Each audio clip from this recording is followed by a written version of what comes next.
So this crocodile is a freshwater crocodile. So here in the Philippines, we have two kinds of crocodile. One live near ocean or seas. That is a saltwater crocodile. So we have also freshwater crocodile in the Philippines that can be seen in rivers or swamps.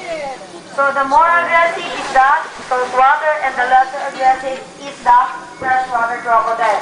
If they are full or not hungry, you can stand beside them. They will not going to attack you unless you provoke the crocodile.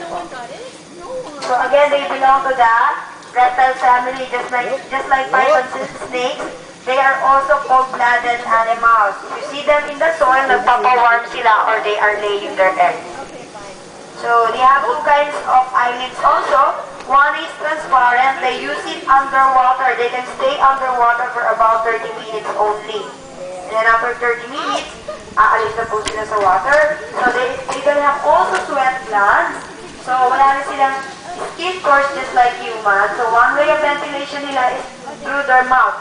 Kapag inopen nila yun ng longer, ibig sabihin, inire-release nila yung heat ng kanilang body.